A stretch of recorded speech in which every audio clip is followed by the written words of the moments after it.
Shabib Operoma Lenta Salve.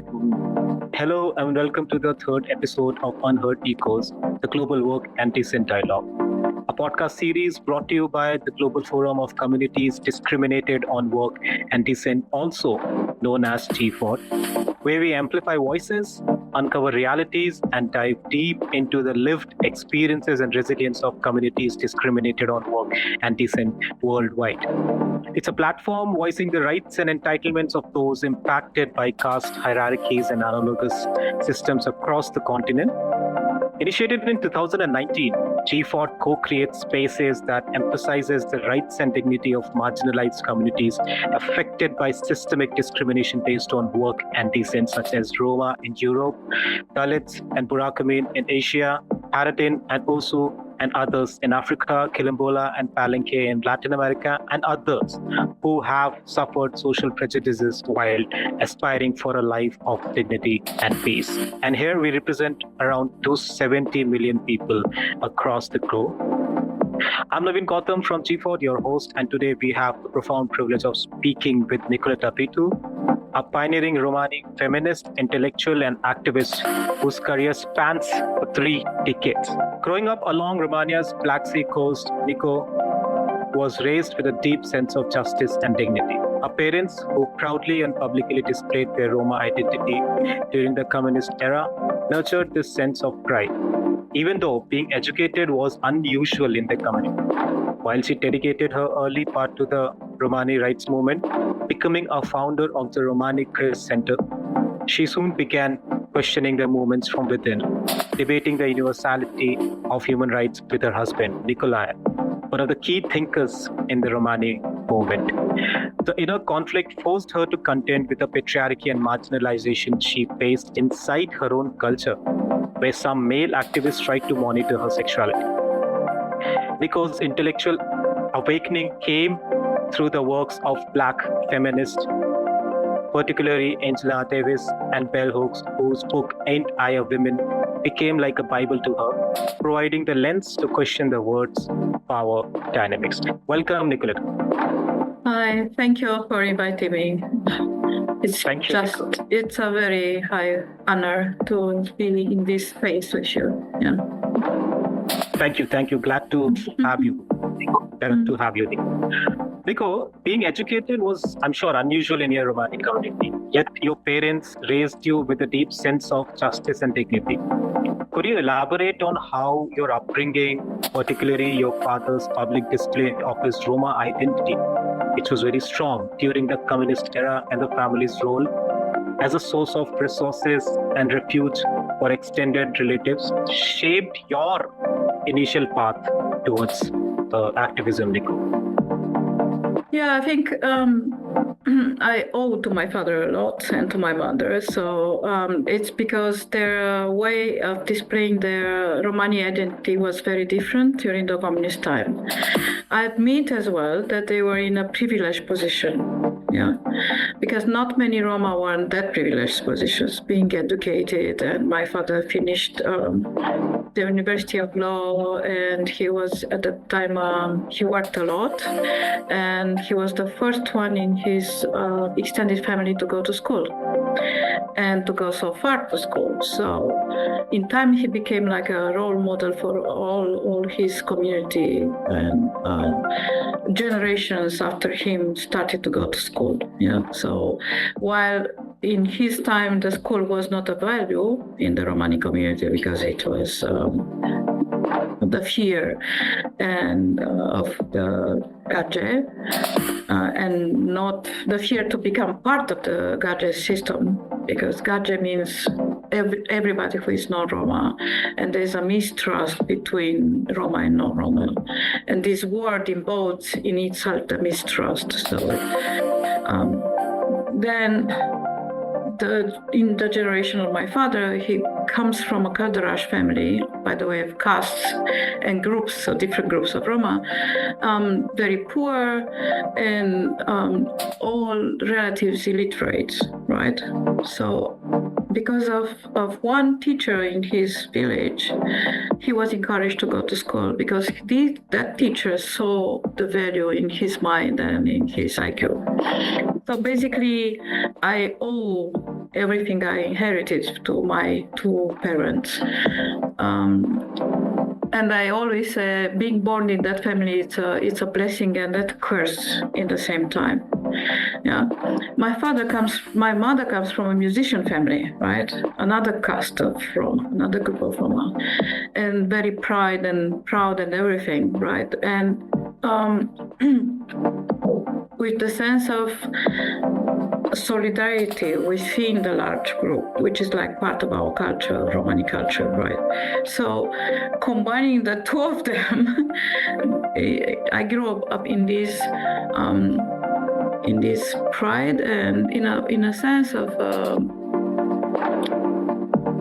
kind of a, I don't know how to say, but for me, looking back now, it's kind of a bit of aggressive display of identity, like a manifesto, right? Was really like a manifesto, was not like a, for both of my parents in different ways, was a manifesto. And we grew up, three of us, we are three kids in this family, and they gave us the vezi că te vezi în imagine. They gave us that pride and sense of justice. I don't know what to say, but also it's a curse because growing up in such an exceptional Romani family, right? Being born in such an exceptional Romani family, from the beginning it started to be a pressure of trying to, hold on to the bars they they put on us, right? So, for example, now when I become older and older, I'm thinking, what would happen if I would be born in a different family, right?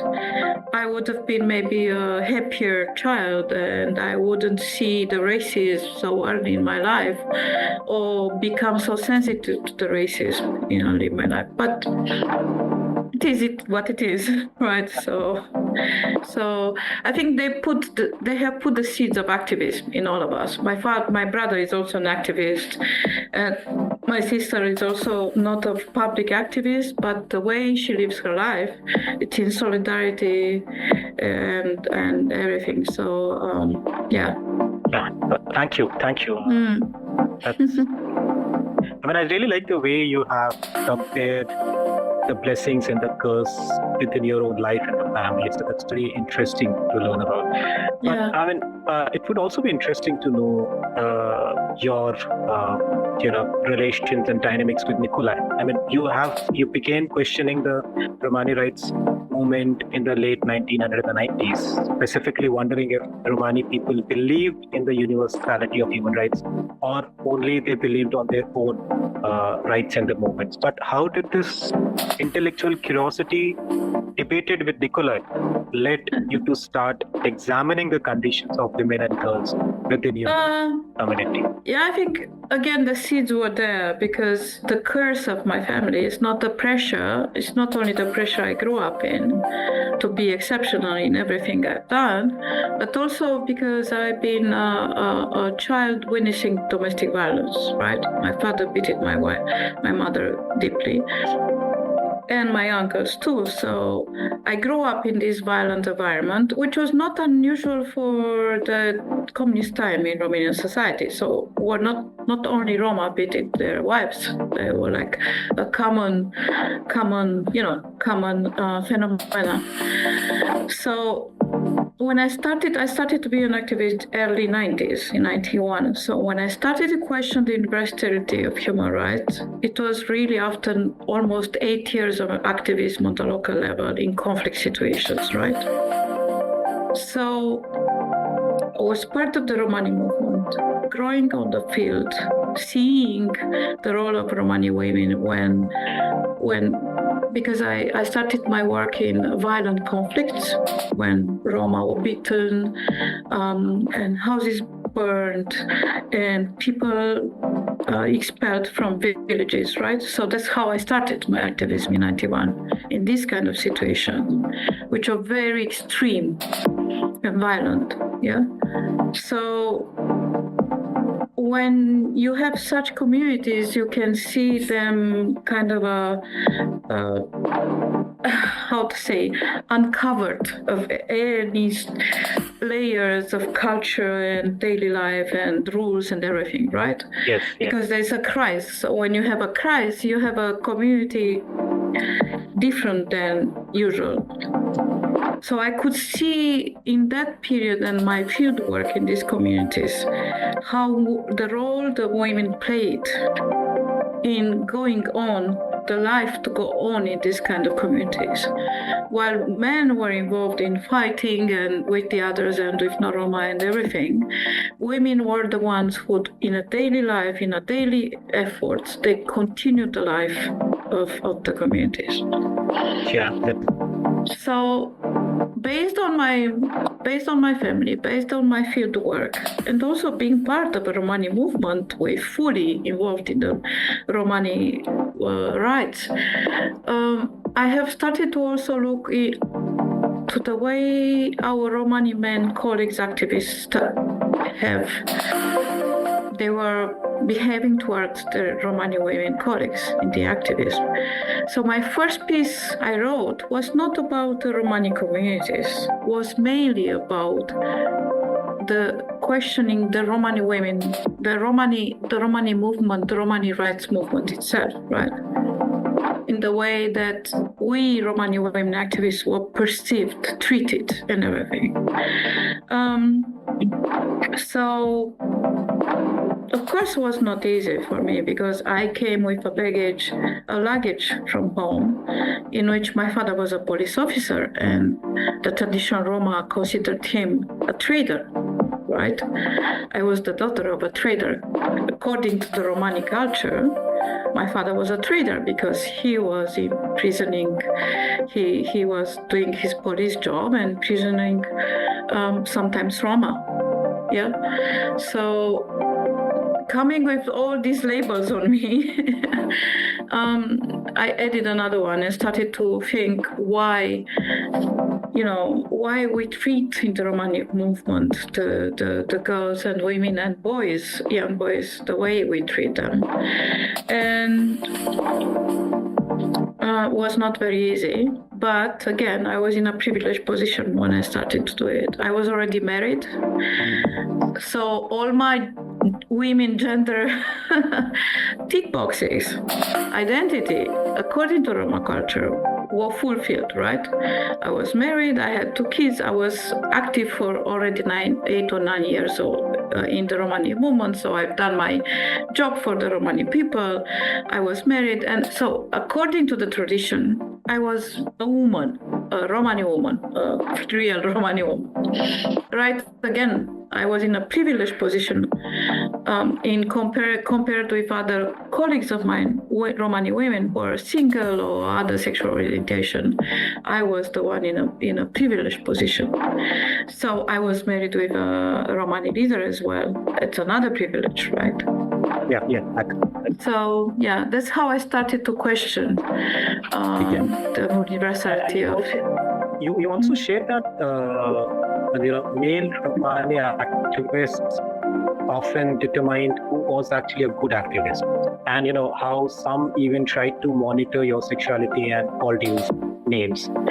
If you're comfortable, Nico, do you want to share a few instances or any examples so that it would be, many of us are kind of listening to this thing, how do they tackle these situations? Yeah, so I had some incidents. For example, we were in 99, let me think about it. It was one of the first international conferences we organized in Bucharest in 93. So we are many young Romani girls around, and of course many other Romani activists from other countries came to this conference, right? So you know how it is. You meet people from other countries like you speak the same language, which is really amazing. And one of the family of that former Romani MEP at that time started to,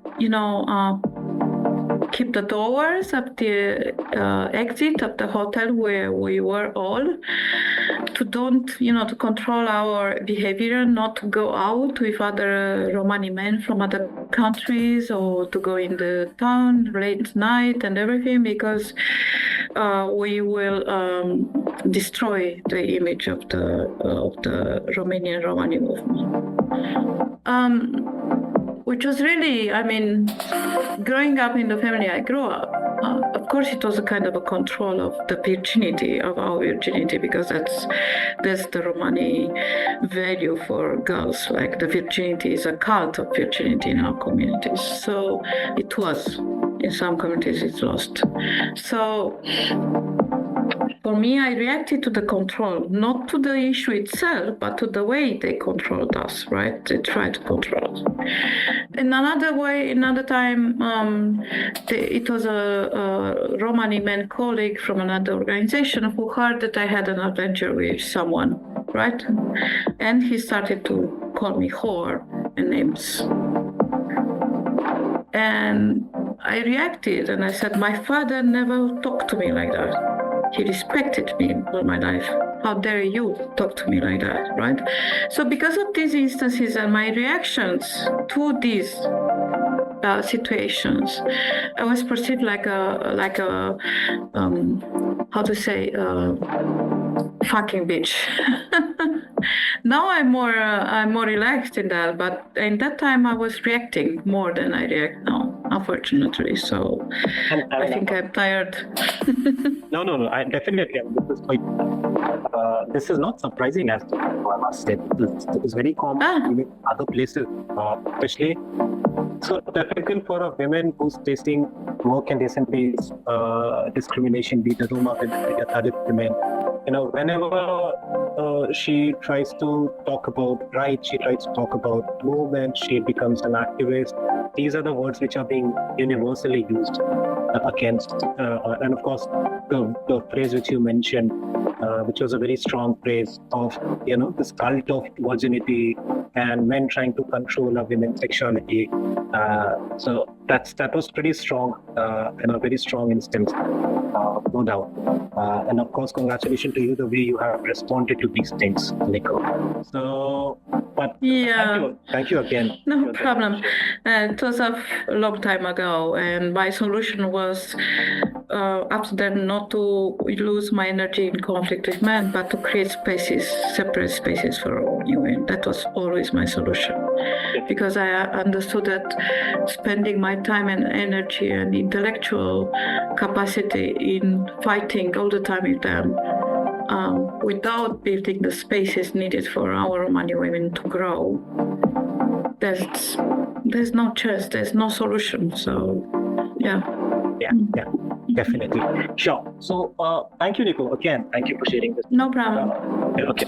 And of course, let us now talk about the major milestone which the members of the communities discriminated on work and dissent, and specifically the milestone which we achieved, which was led by the women globally, which is also known as the UN Women Policy Brief on Communities Discriminated on Work and Dissent, which was released earlier this year in high-level political forum.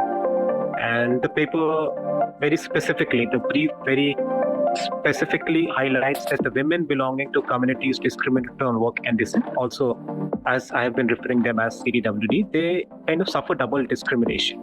Not only in terms of discrimination they face outside, but also the internal, within the family discrimination, when we talk about domestic violence, when we talk about financial violence, when we talk about economic violence, when we talk about sexual, mental or physical violence. So that also applies to the women who are facing the discrimination within their families, within their culture. as well. And I think, Nico, you have also very strongly brought it up. And they are being further marginalized from women's rights progress that occurred in broader society due to systemic exclusion and unchanged patriarchal structures within their own community. Furthermore, the brief also notes that the CDWD women-specific issues are often sidelined, where larger collective group rights are formulated. Could you elaborate on how this compounded marginalization is experienced on the ground, Nico, and what practical steps the Global Forum of Communities Discriminated on Work and Dissent, or ERGO, or similar grassroots organizations must take to ensure the specific needs of CDWD women are prioritized by both the broader women's rights movement and the collective dissent-based rights movement? Nico. Oh, that's a very difficult question. It's very, very hard because we live in a world where the resources are very limited, started to be very, very unlimited. And there's an increased number of social movements going to the extreme right and very well organized and funded by the private donors, right? So in a way, I talked to a friend of mine, and I met some Romanian feminists and Roma feminists lately, and we found out that we are very, very tired, all of us. So I assume that many of Romanian feminists on the ground, especially in the isolated and marginal communities, are tired. And if we do not understand nowadays that despite all the differences within the feminist movement, white, black, non-white, I don't know,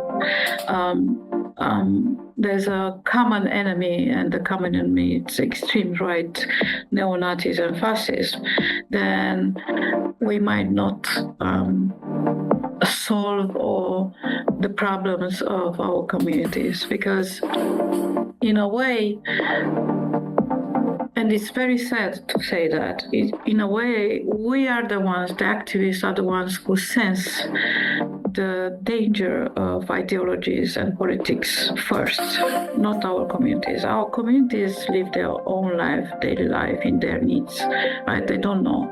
So I think one of the things we need to do is kind of work toward sending the message to the local communities and these marginalized communities that they cannot become the mass to be manipulated by these extreme right movements. So that's one thing. And unfortunately, because of the resources and human resources tired, and it was a forum of the network of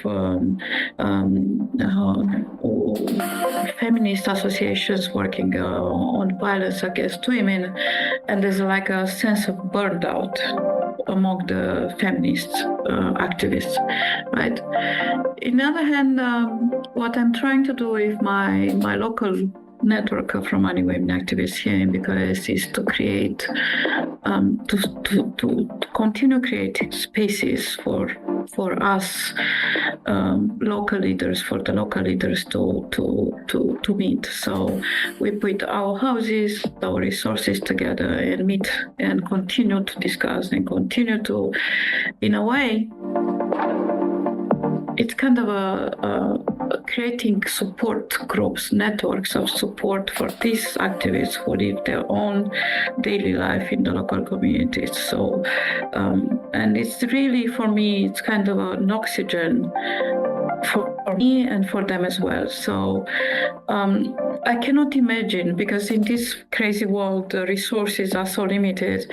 I cannot say like, oh, this is like a big strategy, what we can do.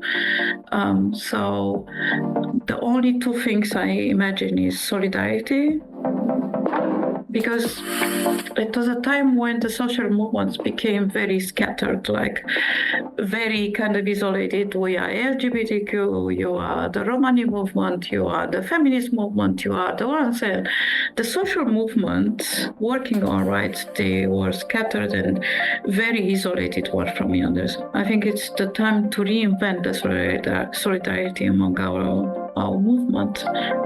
The thing we do now, for example, with this discussion. And secondly is to continue with limited resources, our personal resources, daily life, to create these spaces of security and therapy almost for local community leaders, really. Yeah.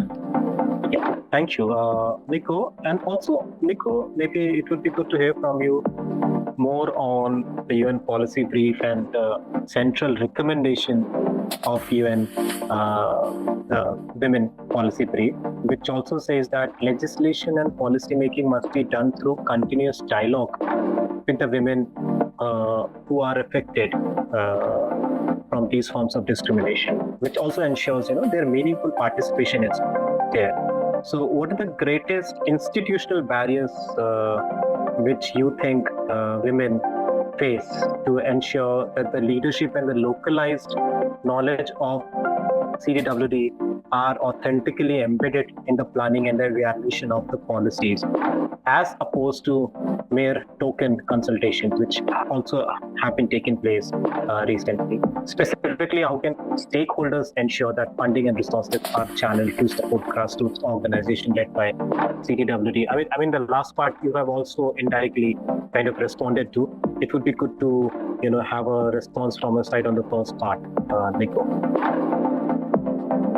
Yeah, we have the experience of different UN instruments elaborated along the years, starting with Beijing, right, platform and CSW policy papers.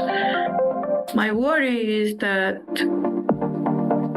first of all, the United Nations has no longer the impact that they used to have, politically speaking, and the value they used to have in relationship with the nation states. So its power of influence and monitoring these, it's becoming less and less important for the nation states. Nation states who are more now in search of their national identities and rediscovering their national identities, right? So in this context, it's very difficult to make the voice of Romani women from the local level heard. And I don't think that that's happening now. So that's one of the things we need to come together and work together and see how we can assure the participation of local level. It's like I'm like, how to bring Romani women from the local level to this event, UN event, whom to bring, how to speak, and if people hear what they speak and what they say, does this count or not? So, in a way, as an activist, as an intellectual, and as a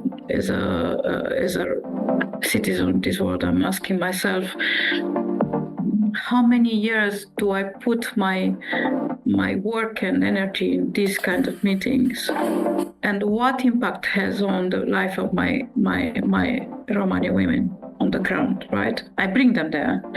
I put their voices. I create spaces for them for their voices to be heard.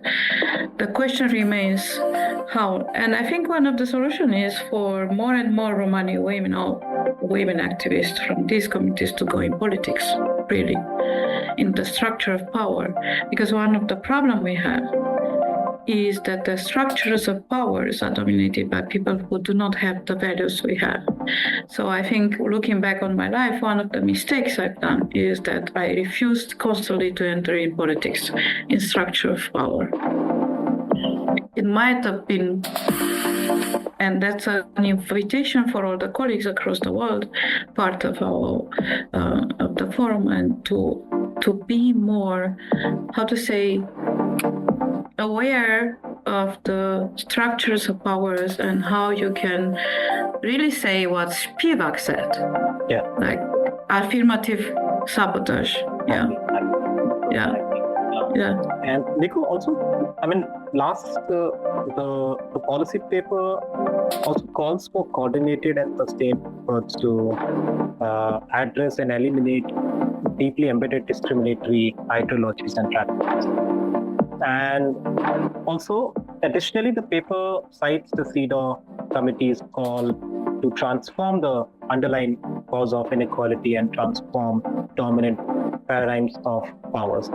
Based on your perspective and your experiences challenging prejudice, whether from your own community, patriarchy, or externally, when we talk about racism, from the white feminist, what is the most challenging institutional or societal prejudice that must be fundamentally dismantled to achieve the transformation which we are constantly talking about?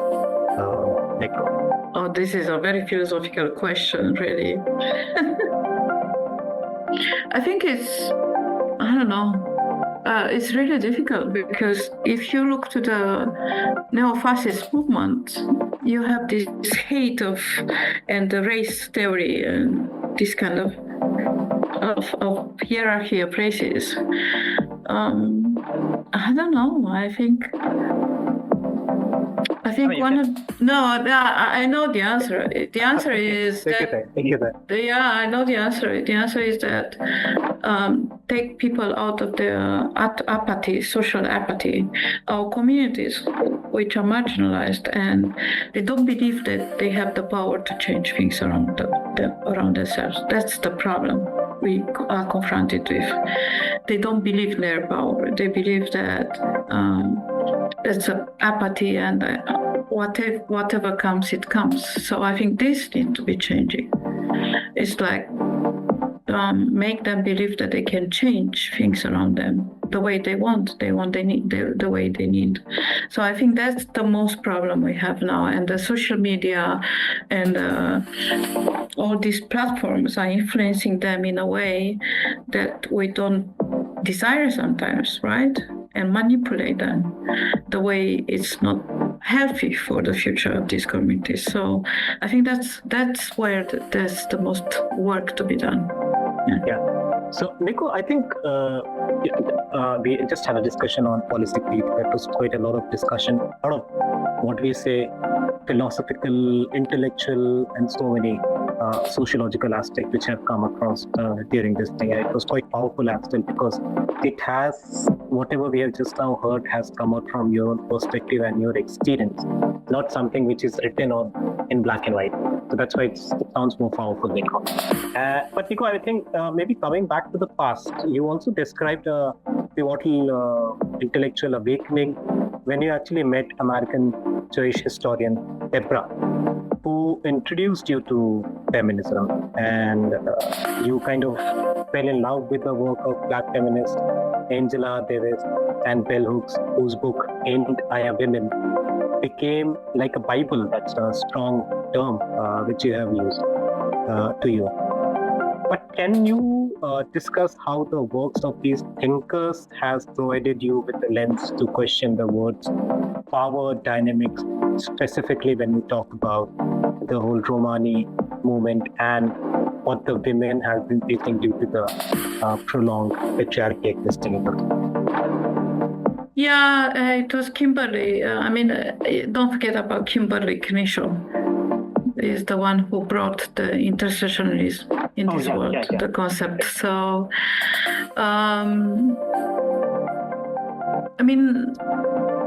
in the beginning of my questioning the University of Human Rights, I have my early texts were in terms of culture and in terms of discrimination inside and outside. So my language, the language in which I spoke about the Romani women was very, rudimentary. Or blaming the culture. Without the feminist books, I would never look to the power dynamics, because that's what the Black feminists taught me, is that they gave me the lens and the glasses in which I look to the world around me. Doesn't matter if it's on women situation or Roma or other minorities or other isolated communities. My lenses are also in looking at the power dynamics. So until then, 99, 2000s, I didn't have this.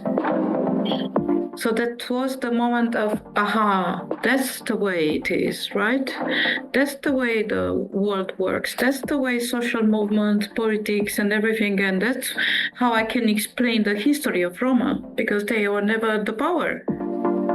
They never had power. We are powerless people, right?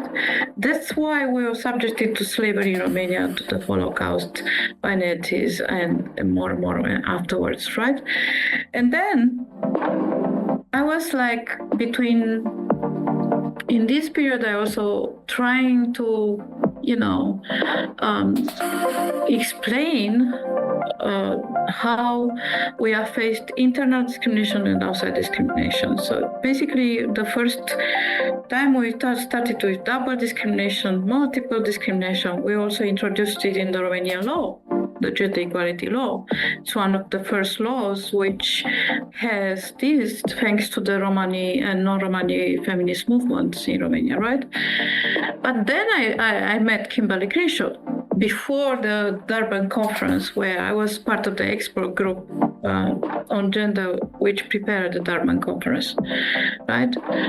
And she came with the concept of intersectionality. So then, again, I look to these lenses. I have these lenses, and these women, who are like some of them contemporary with me, gave me the right intellectual tools to analyze and act accordingly. So what is in my case, for me, I think, and with the modesty is needed in this case, is that I chose to be an intellectual who serves her people by action, not by books, or maybe I can do this in my late years, but my choice was to act all the time, based on my intellectual understanding and tools I learned from others in this world. I put them to the service of my people. So yeah, that's how it works. I don't know if I answered your question, but no, I mean you definitely have. You definitely have, and this was very powerful, because this has also kind of pushed me a lot to think as a male, I must say, not as a Dalit man, but as a male. All the vulnerabilities, all the discrimination, victimization, which we keep talking as a Dalit man, but we don't look at a Dalit women or a Roma women from that perspective. And then the whole aspect of double discrimination which comes up. I mean, double discrimination is just a term which I believe we read, but it's not even double. There are like many, many more layers. We just call it a double or triple layer. But when we look at the different layers which a women, especially from the CDWD, faces these forms of discrimination, it's like a worst experience. And congratulations and hats off to the whole struggle which has emerged as a major milestone in your own career, Nico. So congratulations. And also I must say that this whole conversation has been very illuminating. I mean, not only in terms of getting an idea from you, but also how your own experiences are pushing me to think again and again as a thank you. person. So thank you very much for that. But I also hope our listeners also feel the same. Oh, let's hope. I just hope, and I'm very sure that they will. Especially Thank you. Yeah, and I think many other communities around the world are in the same thinking and reflective mood. Exactly. Right. And also, thank you, Nico, for sharing your powerful journey. No problem. One that bridges not only the courage, or we keep talking about intellect, but also in the whole aspect of humanity.